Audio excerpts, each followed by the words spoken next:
We are joined in the studio by Chris Olsen of FINDitKC, who will find other interesting things for us. Chris, good morning. Good morning. How you guys doing? We're good. We're good. Have you enjoyed the show so far? Yeah, absolutely. It's a Traveling lot through of space is fun from a distance. Yeah. Being up close, though, not so much. Colin can attest to that. He likes being behind glass in a sterile environment. Yeah, I see some marks on the window where you guys have thrown things at each other.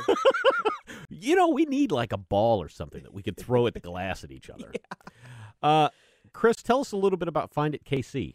All right, so FINDitKC does a few things. We have the consumer side of the business, and then we have the business side of the business, so the B2B side. For the consumer, we're a place to find videos on places to eat, shop, play, live, all those different things in Kansas City. So you can actually see something before you try it. Kind of get rid of the whole stock images, get rid of the not knowing what you're getting into, get rid of the does the place have what I'm looking for, and really be able to rip the veil off the business and show exactly what they have, their competitive advantages and all.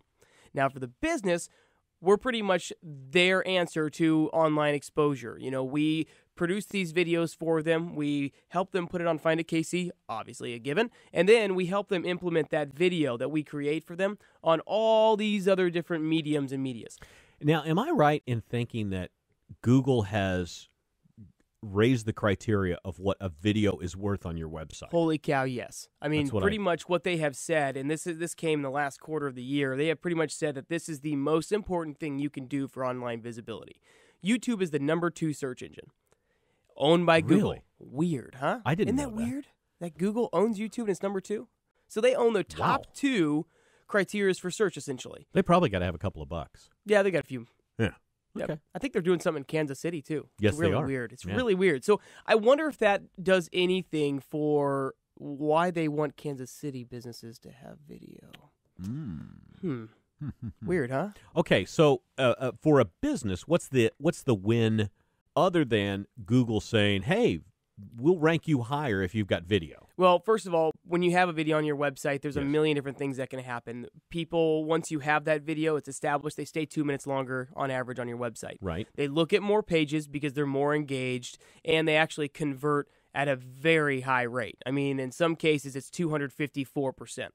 And so once somebody knows the business, they're more likely to buy. We have some massage-type places, chiropractors and whatnot, where people, you know, are putting their hands on other people. And they actually say that I came here because I felt more comfortable once I saw your video. I got to know you. I knew how you worked, how you operated. It wasn't a I'm going in blind type thing, and I wasn't as nervous to pick up the phone and call. You know, we've got people who talk to us about that all the time. Now, you've got the restaurant side of things. You know, I've got a 3-year-old and a 1-year-old, and let's be realistic, they can be little hellions at times. And you don't know whether or not you want to take them to a Grunauer type restaurant or a Piropos type restaurant. Well, you know, how do you know that? You know, you go to their website, you see stock images, but it doesn't say on there, don't bring your 3-year-old, don't bring, you know, wear slacks, wear jeans. So what it does is it kind of, you know, you go in there with the video and you actually see the type of establishment it is. Jeans place, slacks place, kids place, date place, high dollar place. I mean, you really can tell just by seeing it. So you get a better idea of what your experience is going to be in advance. Absolutely. And then for the consumer, we put all those things in one spot so they don't have to go to a million different places. They just go to FINDitKC.com, and then they're able to actually see that business, all the businesses in Kansas City. Right now we have over 200 clients. We've been around for, you know, really, I say less than 2 years because that first year I throw away because we were building the concept. Now, tell us a little bit about you and what motivated you to start a business like this. So I am a former news anchor in my past life. Really? Which I am all of 29 years old right now.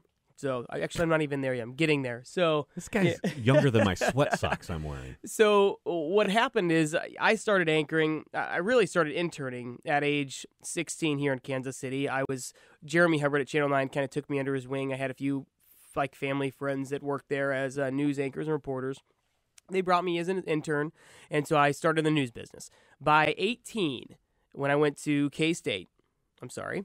Oh. I started. You guys won, though. Yeah, we did win. Yeah. Okay. We have some frustrating times, as all K-State fans are accustomed to, but it is what it is. So at age 18, I went to K-State after a very short stint at Arizona State. So I was a Shawnee Mission West grad, went to Arizona State right out of college, realized that I was not going to pass college if I stayed there. There's just no way. Too many other activities? That's a good way to put activities. Yeah. And then, they weren't going to let me touch the camera. So there was the professional side of that too. They said, you have to be a junior. And I'm like, wait, I have all this experience. I've won a bunch of high school awards. I've done all this stuff. I don't want to not touch anything. Yeah, but that's Kansas. Yeah. We're in Arizona. Yeah, exactly. So I went back to Kansas, where actually I was able to get on the air almost immediately in Topeka. I started as a photographer, and within a month, they had put me on the air because I had proven that I knew what I was doing. So I was anchoring sports by the time I turned 19. No kidding. In Topeka, Kansas. So then do they have there. sports in Topeka? They do. But the TVs are all still in black and white. You've got some great Topekans, old Topekans, I should say, that are working for the news stations here. Lance Vieser. You've got Johnny Kane at KNBC. The guy before Johnny Kane was also a Topekan sports guy. So, yeah, there's sports. Did you know any of those names he just gave us, Brian? Not a one. No, me either. But Jiao boy, in Jiao Topeka, Shin. they're gods. Jiao Jiao Shin on 41 Action News in the morning. Jiao Jiao. Jiao, sure.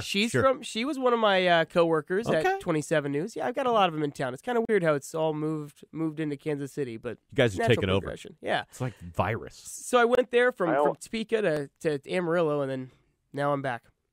Welcome. I was a morning anchor too in Huntington, West Virginia. I've done some freelance stuff for CNN Huntington, Fox. West Virginia. Oh yeah, different world out there. It's still Big 12 country though. Well, it is now. No, why, but it is now.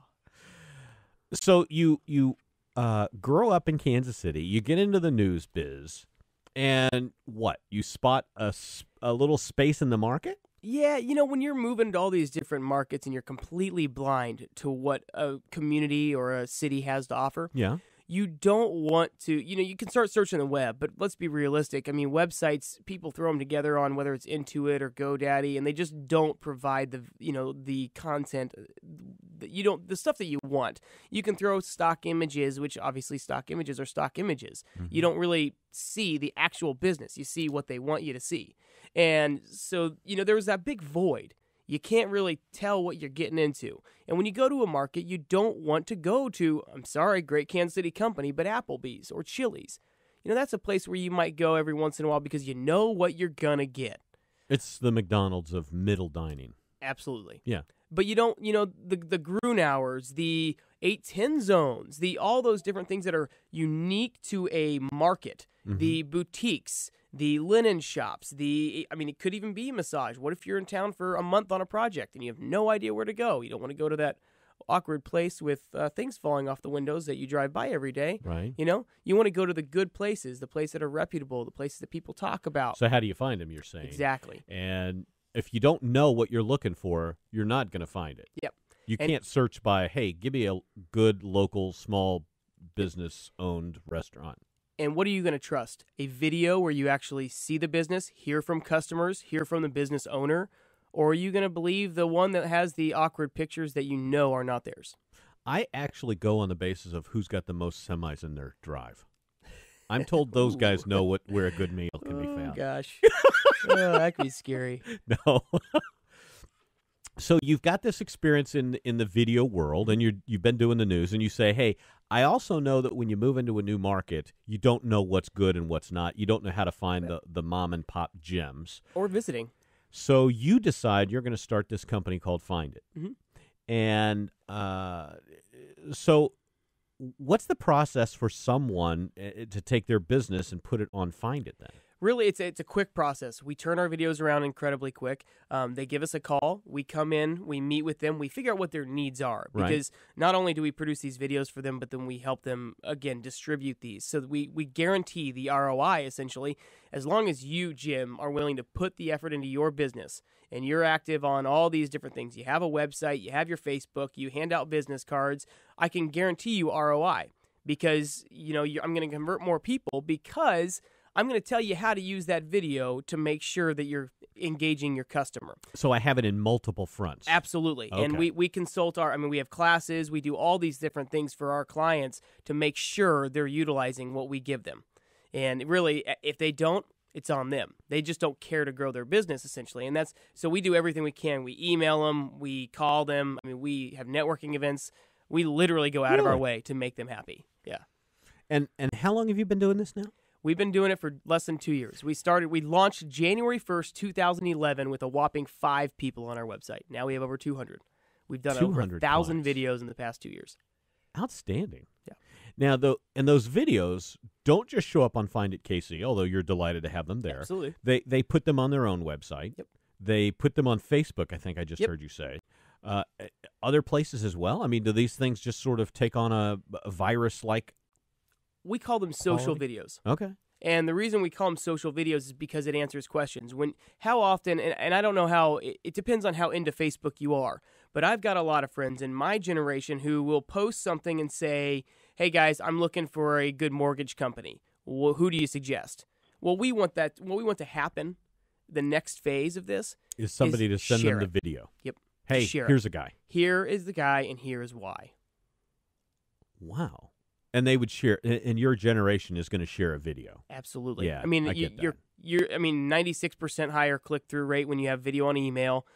Video is the most shared thing on Facebook, Twitter, all the above. And now you can actually embed videos into Twitter. So, it used to be you just have a link and you have to trust the link that you're going to. But now there is an embedded video on Twitter. So, they're putting such importance on video nowadays. It's just insane.